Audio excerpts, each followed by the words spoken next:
one of my earlier books on the Eucharist, I had submitted it to the censor in New York for an imprimatur. I already had an imprimi potest from the provincial, which means permission to publish, but the imprimatur I thought might gain me more readers. Anyway, to make a long story short, eventually it was denied, even after the book came out, but it was denied because I didn't say that the Mass was a sacrifice. I didn't deny that the Mass was a sacrifice. I simply wasn't talking about that. But it's kind of interesting that, we always spoke for many, many years about the sacrifice of the Mass, the sacrifice of the Mass. And that emphasis came especially after the Reformation, when Protestants were denying the Mass was a sacrifice, so we doubled down on it and insisted on it. But after Vatican II, we began to stress more the meal dimension of the Mass. And if you look in the Old Testament, one of the names that they gave to the Eucharist are basically the gathering, that's in St. Paul. In your gatherings, it's not, in other words, you're not behaving properly, and so it's not even the Lord's Supper that you're celebrating. So those two expressions are in Paul, the gathering and the table of the Lord. And in St. Luke, we've got the breaking of the bread. Now think of those names. All of them, the emphasis is on people. The emphasis is on what people are doing, and especially on what people are doing together, not simply as individuals. So the emphasis there is on the meal dimension, the fact that people are all gathered together for it. And keep in mind, of course, that it was instituted during a meal. Bread and wine are the things that were shared besides the other foods that were there at that time. And all of those who were there were invited to eat and to drink. Now, one of the problems of thinking the Eucharist as a meal is that in America especially, we don't really appreciate what meals are. We live in a McDonald's society where the most important thing is the food. You get a quick meal and you're finished, or especially if it's cheap, The emphasis, in a sense, in the Mass is not so much the food, but the people that are there, the people that gather, what they're doing together in memory of the Lord. So the emphasis is more on that sociological value of people being the most important thing there at the time, that the people are more important than the food.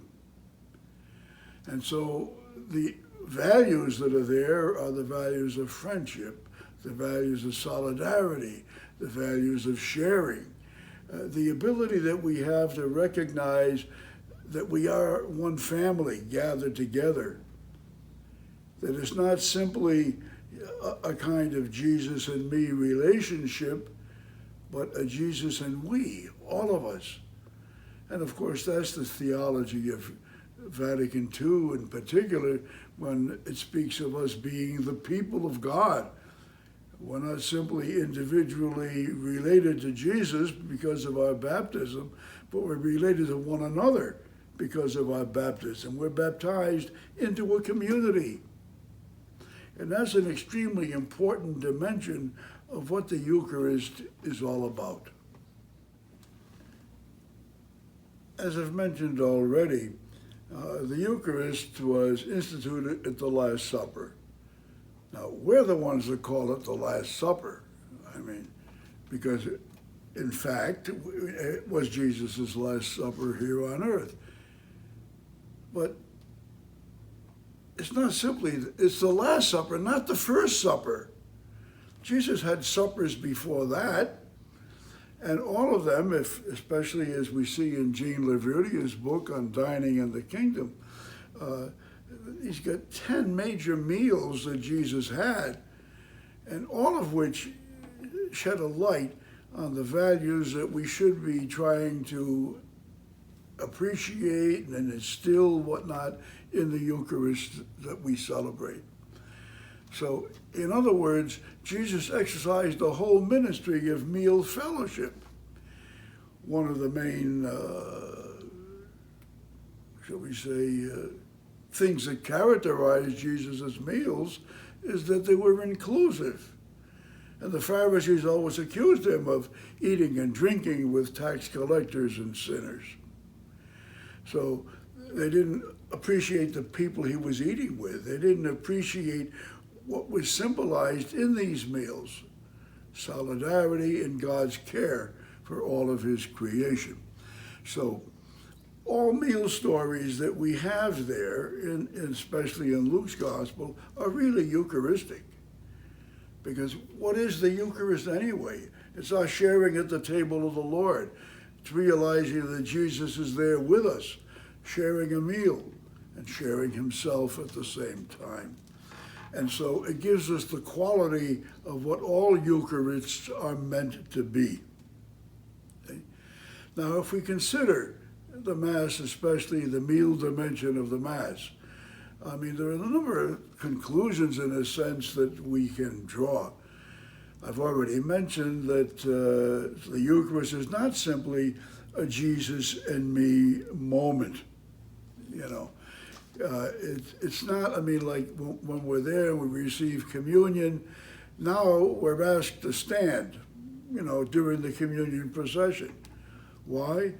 Because we're realizing it's not just me receiving Jesus and going back into my pew and thanking Jesus for it coming to me. It's recognizing that we're all sharing, and we're all sharing together, and so we're showing solidarity for each other as we do so. And another thing is, when we think of meals, as I said, we live in a McDonald's society, but we should be thinking of, say, family meals on the occasion of Thanksgiving or Christmas or any major celebration, whether it be simply a family celebration or a national one. Because rarely do people really eat together anymore. I mean, people are watching TV, or people are looking at their cell phones, or that you don't have, say, that close interaction that comes when people can relate to one another around a common table. And that's a loss. Many years ago, I gave a talk on the importance of family meals.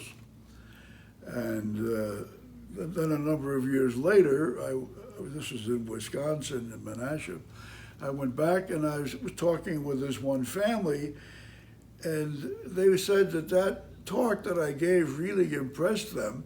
He said, but it was so difficult to get together. I mean, this kid's got football practice, this one's got band practice, this one doing this, the father's got a job that he has to work late often enough. So they said, they decided that the only time they could have a family meal was to have family breakfast. So they all joined together for family breakfast, and this turned out to be one of the biggest meals of the day. You know, potatoes and meat and everything else. So, but it just goes to show that we need to reflect, I think, a little bit about what are meals for us, even in our own families. Because I don't think we can really understand the Eucharist unless we understand a family meal. And so that relationships are at the heart of that. Relationships are not only what we're doing, but the concern that we should have for others, the same concern that Jesus himself has, the same concerns that have been manifested, say, through the entire life of Jesus, not only for particular individuals, but for everyone. And so I think that what I'm trying to get at in this short presentation is the emphasis that we should have on people, so that we can think of the church that way even. People used to often think we had a tabernacle piety, the tabernacles in church, and so the emphasis is on the tabernacle.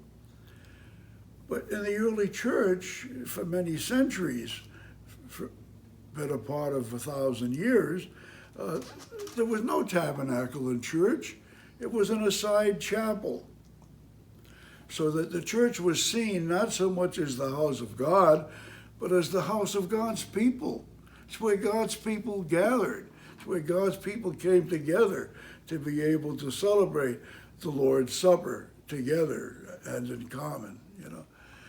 And that's why you'll notice a difference these days where, you know, some people get shocked that we have talking in church. People are talking. Where's the silence? Where's the reverence? But talking, I mean, recognizing the people that are there with us, I think is important. I mean, it shouldn't be at the kiss of peace that we turn and realize who's sitting in the pew with us.